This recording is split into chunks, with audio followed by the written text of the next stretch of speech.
Eu sou o professor Thiago e hoje eu vou conversar com vocês sobre a teoria ácido-base de Arrhenius. O que nos diz a teoria dele? Ácido é toda substância que em água libera o íon H+.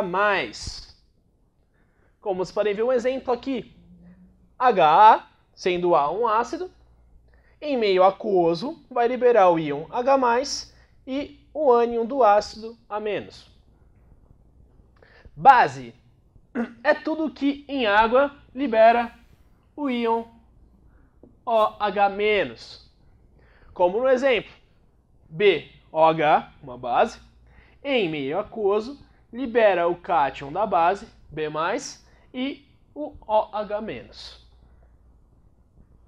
Sal, para Arrhenius, é um produto da reação entre um ácido e uma base. Um ácido HA, uma base BOH, formando o sal Ba mais água. Um exemplo então prático de ácido. HCl, nosso ácido clorídrico. Se eu colocar ele em água, o que vai acontecer? Ele vai liberar H+, mais Cl-. A base, hidróxido de sódio, soda cáustica. Se eu colocar ela em água, o que vai acontecer? Vai liberar o cátion Na+, mais um OH-. NaCl, se eu colocar em água, eu tenho que obter meus produtos iniciais. Então, eu vou formar Na+, e Cl-. Um exemplo do cotidiano agora, de cada um deles. Um ácido que a gente sempre usa, vinagre, o ácido acético.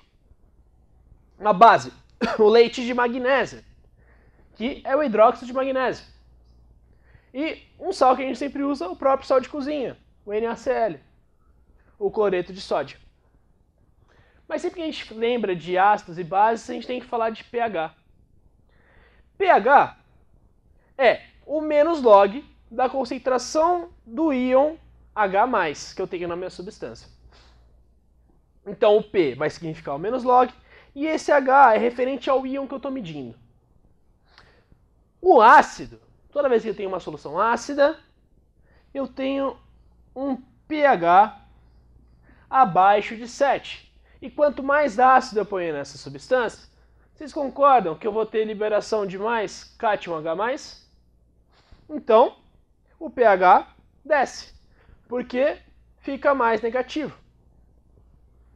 Base tem pH acima de 7. E toda vez que eu coloco uma base numa solução, ela aumenta o pH da minha solução. Por quê? Todos os íons H+ que eu tiver vão reagindo com OH-. Então eu diminuo essa concentração de íons. Então meu número fica menos negativo. Logo, maior. Indicadores ácidos-base. Eu tenho que ter uma noção de uma substância, se ela é ácida ou base, sem eu precisar medir isso. Tem como. Por exemplo, eu posso pegar um papel tornassol. O papel tornassol, assim que eu mergulho ele na substância que eu estou querendo avaliar, se ele ficar rosa, é um ácido. Se ele ficar azul, significa que eu estou tratando de uma base. Fenolftaleína, esse é um clássico. Normalmente os exercícios vão cobrar de vocês a fenolftaleína. Que vocês devem saber.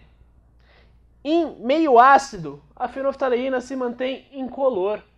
Agora, em meio básico, ela fica rosada. Isso é um jeito de identificar uma base e de fazer titulações. Um outro bem conhecido é o azul de bromotimol, que em meio ácido vai ficar amarelo. E em meio básico, ele continua azul.